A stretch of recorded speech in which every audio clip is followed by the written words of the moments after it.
It's the Luke and Pete Show. I'm Pete Donaldson, joined by Mr. Lukey Moore. Lukey Moore, how the devil are you doing? Yeah, I'm all right, thanks. Yeah? Not too bad. All right. Yeah, not too. I think I had COVID about 4 weeks ago.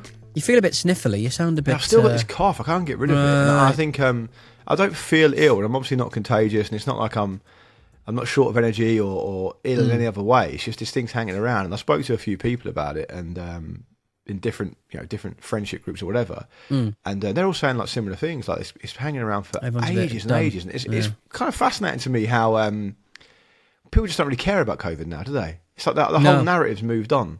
Well, they offered me. I got a text from the NHS saying, "Do you want to get flu vaccine for your daughter? Yeah, I'm going to get one of them, flu vaccine for you, and I'm also liable for COVID." Anyway, I went to the place where you get them done. It's mainly pharmacies now, and the guy just said, "I can't give you the COVID. It's too expensive."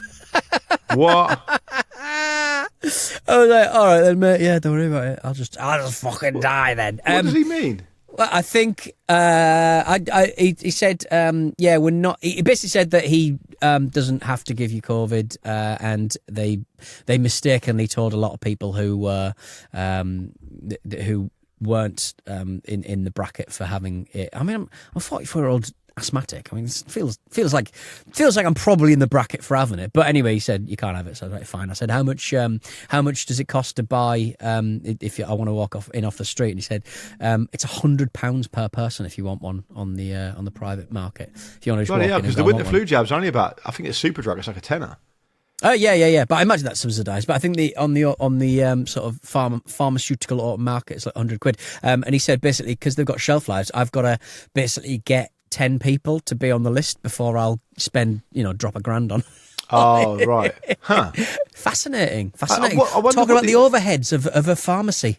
I wonder what the main difference, this could be a stupid question, but I've got no idea about this kind of thing. What would be the main difference between the winter flu jab and the COVID jab? I think we found out during COVID that a lot of people haven't got the first clue about fucking jabs. And I don't think the Luke and Pete Show should start speculating. But no, I'm not trying to speculate. I just wondered if you, the reason for my question would be if you think you might get some kind of residual coverage by just getting the standard winter flu. Flu. Yeah, I mean, I don't know. I mean, probably not. Isn't it weird that like the two main kind of viruses, like why have we only got like loads more? Why don't we just have like loads of stuff kicking around? It's probably because we eradicated them. I think I'm right in saying that the reason that you always catch colds is because there's like over 100 different strains of the common cold. Yeah. And so you build up an immunity to one and you get a different one. Like it kind of makes sense because if you think about it, most colds do feel slightly different, don't they? Like some of them are getting the throat, some of them are getting the nose, some of them are coughs, some of them are headaches, achy, whatever. It's kind of a weird thing. I'm pretty sure I had some kind of strain of COVID. It felt very similar in energy to when I definitely had COVID. Did you lose your taste? No, I've never lost my taste from ever having it. I've had it definitely confirmed a few times. It's not a great time to be doing the Great South Run or wherever the hell it was called. Well, that's what I was going to say. This is what I was going to say. So the wife I have access to also fell ill, and my son was fine. So that kind of also points towards COVID, right? Because it doesn't affect children, thankfully, or it doesn't seem to affect children as severely. And my wife's now well past it. But I did the Great South Run on Sunday last week. Yeah. And that's fair to say that set me back.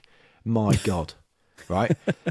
I don't know how many people listening here have visited the beautiful, historic, hugely important city of Portsmouth on the south coast of our fair nation. Starting the race next to the D-Day Museum. Yes, please. Thank you very much. Starting the race standing next to a D-Day landing craft that's been restored. Yes, please. Running past Nelson's flagship, the HMS Victory. Don't mind if I do. What other place? I mean, did you feel like you're part of history, or did you just feel like you were ignoring history because you're running away and towards it? I felt like I was about to be history if I carried on doing it. Yeah. Well, basically, the Great South was a thing I wanted to do because I've done it a few times in the past, and this year is the 10th anniversary of my nan's passing, who passed away from Alzheimer's, right, which is awful for everyone concerned. Yeah. Obviously, chiefly her, but the family was affected, and So I thought I'd raise a few shekels for Alzheimer's Society. Great South, which is quite a competitive race in terms of people who want to do it. It's very popular. I think about 30,000 people do it. And Portsmouth's not really a massively big place. So Alzheimer's said, look, you can do it, but you need to raise X amount of money, which I was able to do, thankfully. So I got a place. Then I got this problem with my shoulder. I told you about this. I was teaching my son how to skim stones. He can't do it. He's 2. Waste of time. Pulled some kind of muscle in my shoulder where every single time I ran like beyond a certain pace, I just got these shooting pains down my back. Right. Nice. So I couldn't do that. I couldn't run. Right. Okay. Yeah, so that's good. Then as soon as that started to subside about 5 weeks ago, I went on a run where I managed to run 6 miles and it was fine. I thought, okay, this will be okay. I'll just do a couple more runs and I'll be okay. Because the Great South Run is 10 miles, right? But the general rule is, I don't know if you've done like an organised race, but the general rule I find is that the adrenaline of the event, the crowds, you can get through it, right? It's kind of, it gives you a few extra miles in the tank. And I thought if I could do 6, I could definitely do 10 if I get a couple more runs under my belt. Then I got sick, couldn't do any running. Right. Fast forward to last Saturday, I'm down at my parents' where I stayed with my brother-in-law because he was going to do it as well. And I was saying to him, look, mate, I haven't done any training. I don't know what I'm going to do here. I'm just going to try and get through it. I've raised money. I have to do it. Like, I'm not going to, I can't welch on it. I've got to do it. Yeah. Then on the Saturday night, by the way, just so you know, spoiler alert, because this is not the point of this. I did do it, and I was fine with it, and I got the time I was hoping for, and I managed to run it without stopping and without walking, which is what I wanted. So I'm not making excuses here. I'm just telling you what happened. I'm very content with what happened and how I did it. I was fine with it. But then on the Saturday night, my son was basically up most of the night, so I didn't get much sleep. And then woke up on Sunday morning, and it was biblical. Like, the weather was astonishing, Des. It was remarkable. And because of the geography of where my parents live and where the race started, we had to drive to the harbour, get a ferry across the harbour, then walk about half an hour to the starting spot because all the roads were closed. Yeah. Right? And it is driving rain, like to the point where I was saying to my family, look, don't bother coming to watch. Like, don't bother. Like, you're going to be standing out in the rain, like, because my at least you're moving around, I suppose. Exactly. But my brother-in-law's faster than me, right? So he started in a different wave. So he had to get there even earlier. So essentially, my family were going to be standing around in the pissing rain and the wind off the south coast for 5 hours all in. Anyway, to their immense credit, they did do so. Bless but them. By the time it got to my start time, I was in the this wave where you stand in this big crowd of people, and I reckon, Pete, it must have taken me 35 minutes to get over the start line. Right. Okay. Because what do you mean? It was as so in, like, busy. And I was, and I'm not exaggerating. I promise you. You can see I've posted it up on my Instagram, so you can see the state I'm in, the video of it and the photo of it. I cannot tell you enough how wet I was before I even started. Right, I was honestly like I'd been put into a swimming pool with my clothes on. Did you not just start to sort of? It just gets. Surely your muscles would start to sort of be really quite poorly affected by that all. No, like if you just called. Well, I'm delighted to inform you they were. They were terribly affected by it. Couldn't feel my feet either. Oh dear God! Because it was about 10 degrees. Right. Anyway, okay. So the first mile was horrific. Just shaking off this heaviness of this water and it's cold. And then for about 4 or 5 miles it was fine. Then I started to develop some genuinely serious pain in my hips from about 6.5, 7 miles in. And the last 3 miles were absolutely terrible. Yeah. Like three of the worst miles I've ever run in my 20 years enjoying running. And did you have the energy gels? Did you have like No, because they make you shit yourself. Do they actually now? That's interesting because I've started the day having the HelloFresh this week came with like a little bottle of like a meal replacement thing, and it tasted like child's sort of chocolate medicine. That sounds delicious. It's absolutely delicious. I'm worried I might shit myself now. I'm not happy with that. Look, let me clarify. My experience with them So I can't really run to any distance anymore because I'm old, I guess, and I'm done. Yeah. Maybe I'm just not in good enough shape. But my hips were really bad in that run, like to the point where it was really bad. Like I felt, I don't know, I don't want to get too kind of dramatic about it, but for the last kind of half a mile, I felt quite emotional. I was in so much pain. Right. And the only thing that got me through it was just like, look, you've done 9.5 miles. You've got to do this, and you're doing this because you've raised money for charity. You have to do it. And by the way, before I get on to the point about energy gels, I want to actually add massive shout out to the Great South Run, because I had no idea this was going to happen. I was completely stunned and shocked and amazingly surprised to hear it. As I ran over the line, they gave me a big shout out. All right. What did they say? On the event commentator. He said, it's Luke from the Football Ramble. Hey. A Portsmouth native. Give him a big cheer. And everyone cheered.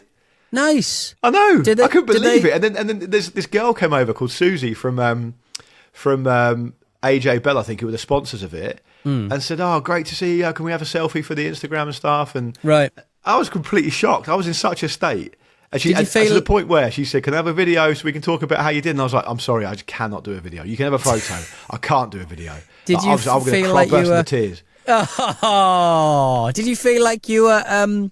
did you feel like you'd been watched, though? Do you know what I mean? Like when you turn up and they'd... Because when you do press runs for anything like that, you've usually got like a list of celebrities, and, you know, you have to enjoy using the use of the word celebrity there. And you have like their pictures, you'll have their faces in little squares. I think what probably happened was the PA person just likes the ramble, maybe. Right, yeah, okay. And just saw me. But honestly, I entered it through Alzheimer's Society. I raised the money with my family. I didn't post a link. I posted a link on my Instagram for like a day. Right. I didn't want to. I don't feel that comfortable kind of asking strangers for money, so I didn't bother doing that. I raised the money I needed to raise basically through family and friends. I didn't tell anyone professionally I was doing it. So honestly, I was so surprised. I had no idea they were going to do that. And there's 30,000 people running it. Yeah. And I've no idea what happened. But anyway, it was an amazing experience. I felt really proud of myself for getting it done, because it was genuinely really hard. And it's not that often as you get older you actually do stuff that's that hard. Obviously parenting's hard, but that's kind of different.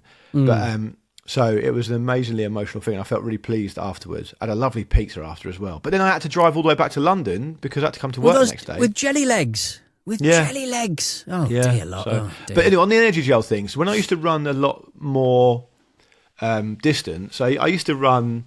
So I would run probably back home from work. I used to work in Osterley for Sky, and I lived up in North West London. So the run I used to do back from work would be 8 or 9 miles. And I'd do that a couple of times a week. Yeah. And then at the weekend I'd do a long run.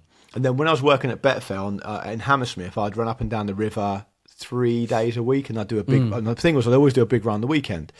And the longest run I've ever done would be, I don't know, like 18 miles maybe. Right. And I ran the length of the Victoria line. Did I tell you about that? I probably did. Probably did at the time, but... Ages ago. So basically, this guy who listened to... Might have been this show, maybe The Ramble. He got in touch. He was like, I'm a distance runner. I'm running a little project I've got going on. I'm running every London Underground line. Do you want to do one? Nice. Yeah. And I was like, not really, but... he was like, yeah, do the Victoria line. It's the easiest one. It's the shortest one. And I think it's 18 miles. Right. Piccadilly's about 40. I'm fucking doing that. From Cockfosters to Heathrow Terminal 5. No thanks. But I did the Victoria. So we got up really early on one Saturday or Sunday. And we rode the tube up to Walthamstow. Yeah. And then ran all the way to Brixton. Okay. And, that is a bit shorter than the rest of them, I suppose, isn't it? Yeah. But still, so to be honest, though, the toughest part of that was actually running through like Green Park and Oxford Circus and stuff, you know, during the Sunday where everyone's out and about. It was busy. Right. And the thing he was doing is he was getting a photo taken at every tube station. Mm-hmm. So we did that. But anyway, he introduced me. I said to him, look, man, I'm not in amazing nick at the moment. I haven't run for a while. I'm not sure I better do it. He's like, no, you'll be able to do it. It's fine. I'll bring some energy gels. Right. And I was like, all right, cool. And then, I don't know, maybe, 7 or 8 miles in, he's like, do you want one of these energy gels? And I said, yeah. And he was in amazing shape, by the way. I mean, he's done like ultras and stuff. And he was like, oh yeah, it's a bit of a lottery this though, because some of the brands, they make you shit yourself. I was like, all right, well, cheers. So I took one, and I obviously had to stop and go to a toilet in a hotel. about half an hour later because it was Yeah. bad. And I've heard loads of different people say, I think it might be they've got a lot of them, maybe it's the cheaper ones or whatever, but a lot of them have got very, very concentrated amounts of caffeine in them. Yeah, it's like having a strong coffee. And I guess you're not necessarily used to huge, because you don't drink energy drinks, you don't drink coffee, so the amount of caffeine you consume is negligible compared to. I'm very sensitive. My body, for some reason, is very sensitive to any kind of substance. Like if I can't drink much alcohol without feeling really drunk. I can't. I obviously never take drugs anyway. But if I were to take drugs, I don't think it would take very much for me to feel it. And it's the same with caffeine. Like a cup of tea for me is fine. On the Monday after the Great South Run, getting into work was tricky. Yeah, you're in a bit of a bad mood. I noted it but I gave you a pass because you'd worked so hard the day before for charity. I wasn't about. I mean, can you give me a pass from my other bad moods or not? No, but that one was particularly. Oh, he's probably absolutely knackered. Is that because I told you just to stop arguing with the producer and do as you're told? No, just general thing. But yes, that's included. Yes, that's included. Yes. That was a very small part of the whole thing. I was trying to reduce the amount of fussiness in the room. So there we go. Yeah. Right. Do we have to do some emails?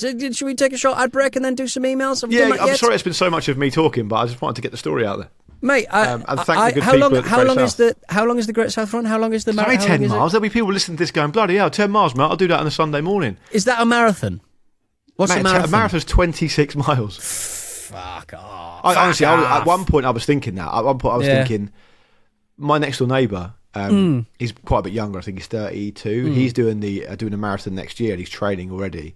Yeah. And I was thinking, honestly, it's a weird thing to think. Like I will never run a marathon for as long as I live, which is a shame, really. But there's just no way, fucking no way on earth I could ever do it. Yeah, it's I only playing the odd bit of football. I just sort of go.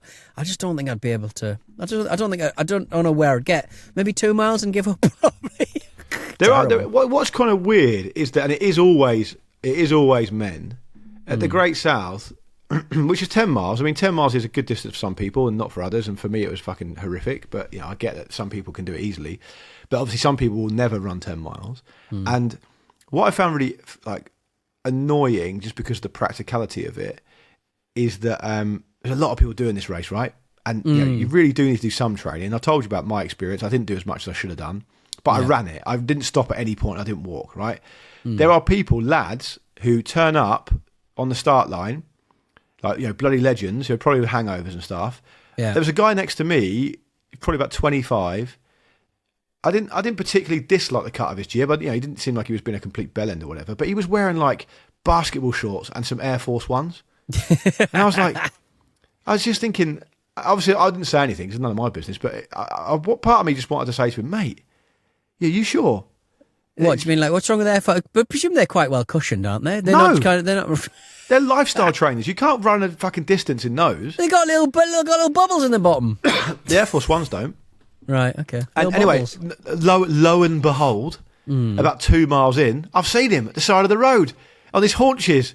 Oh, and his feet are killing him. Yeah, looking like he's going to puke. It's like.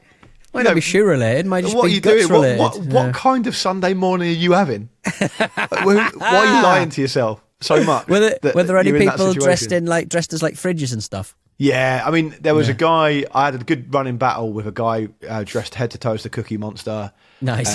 The last time I did it, about 5 or 6 years ago, I got overtaken on the line by who looked like a retired Marine with a fridge on his back. That was demeaning. Nice. Okay. Yeah. Well, there you go. Anyway, let's do a break and then do some emails. Emails. All right.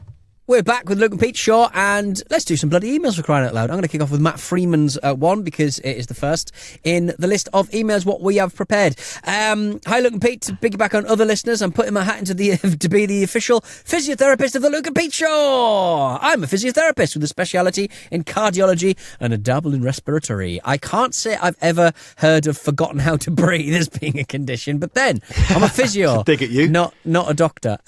Yes, however, exercises are as simple as Pete says.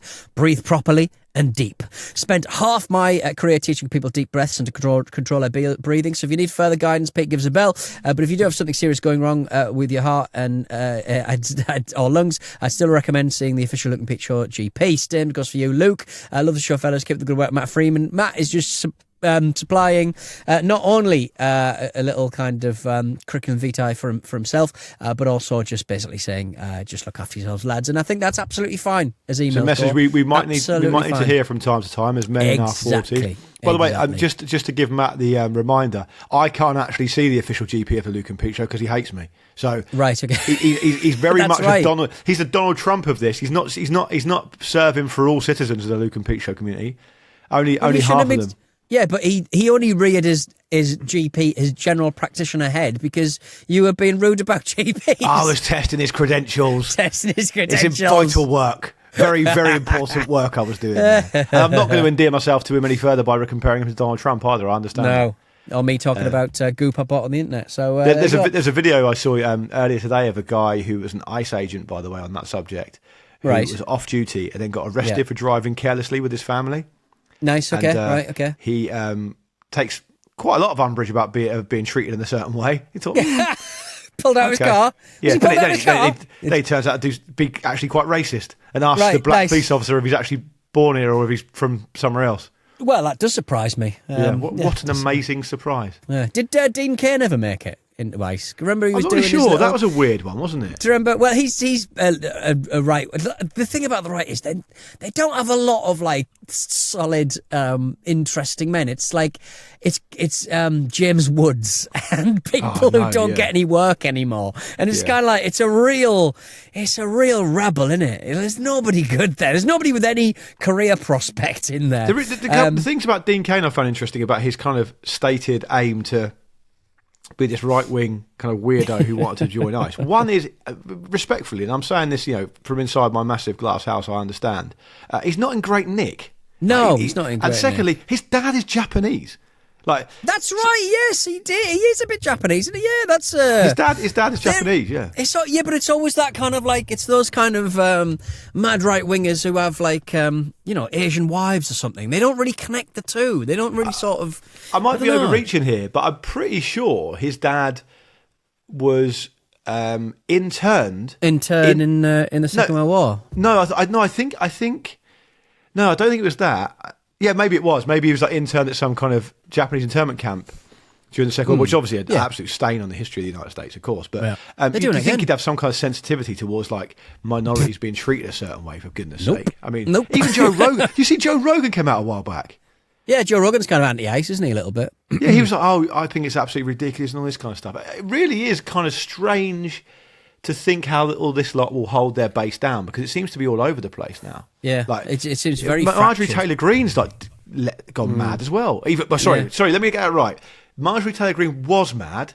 She's gone even more mad, but in a different way against the stuff she was mad about before. She's gone past infinity. She's round back. Yeah, she's done a full circle on the right side of history. Yeah, slightly. she has. Thanks for that email, by the way, Matt. And we'll certainly consider your application. I mean, if Pete does forget how to breathe again, you'll be the first person we'll get in touch with, and hopefully your email will come back quick enough for you to survive. Breathe again. You never see Braxton anymore. Where's Braxton? For crying out loud. I thought you were doing Adam Rickett then. No. What was Adam Rickett's song? Adam Rickett had a song. What was his song? Adam Rickett used to be he had a song called I Breathe Again. I'm looking it up now. Did he? Oh, yes. It was like a dance number, wasn't it? He was represented by Wise Buddha, who I was represented by, and presumably had as much success with them as I did. 21st of September 2007, Adam Rickett was arrested and charged with shoplifting a block of cheese, a bottle of HP sauce and a jar of coffee beans from an Auckland supermarket. You quite simply have to get the thrills where you find them, don't you? In August 2020, Adam Rickett drove 600 metres while under the influence of alcohol to pick up a takeaway. 600 metres? I think that should be fine. Why are you saying that? Come on, I think that should be fine. I'm trying to think about 600 metres. What supermarket in Auckland it would be, because I used to go to Stop and Shop in Ponsonby when I lived in Auckland, so maybe it was that one. That feels like it might not be there anymore, because that's a long time ago. In the same way that you could talk about Safeway and Fine Fare. One more email before I go. Before we go. Tom, hello to you, Tom. He says, in the past you've spoken about scaffolders putting those weird World War One memorials on their scaffolding. I was in the passenger seat of a car in traffic today and I saw this house sign. Whenever this person comes home, the first thing they must think of is dead soldiers.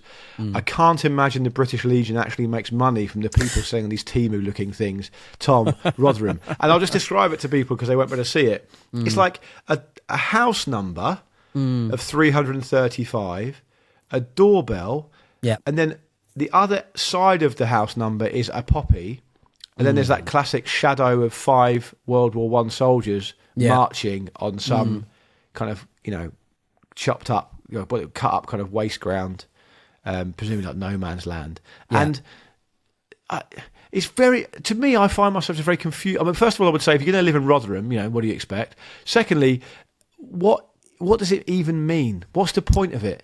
Apparently there was. It's a different email, but well, let's read this one out as well. Adam says, "Hi chaps, following on for the scaffolders who are obsessed with war. Close to me there is a army green painted survivalist camper van, complete with pretend fuel canisters and shovel. There's also obviously some blacked out soldiers and poppies with we don't know them all, but we owe them all underneath. Just to top it all off, the whole scene is adjacent to 2 separate Monster Energy stickers. There's a Latin quote and a coat of arms. I've been unable to read it properly yet, but just great work all round. Yeah. Is Is it? So here's a question for you: is it well-meaning but misguided and confusing, or is it kind of dog whistly racist? I think 20% of one and 80% of other, and you can decide which way you want to play that yourselves. Well, fair enough. The reason I'm asking that question is not because I think people who care about veterans are racist, but because I think that I do know a bit about First World War history, and it used to be, the poppy used to be accompanied by a "never again" phrase, right? Which at some point was lost and the whole thing's been co-opted, much in the way like the St George's flag has been co-opted, right? And that's what makes such a complicated issue. And the Georgian one sometimes. Yeah. Well, lots of different ones. Confusing. People they get very confused. Some of them are even hung upside down as well. It's quite funny. Not funny, but when I was driving to Portsmouth for the aforementioned Great South Run with my mum in the car the other day, there was loads of those hanging up on lampposts. My mum was saying, like, her and her friends, who are, my mum's like 70 next year, they were saying how sinister they'll find it. Like, so it's not everyone of a certain age doing it, No, I completely agree.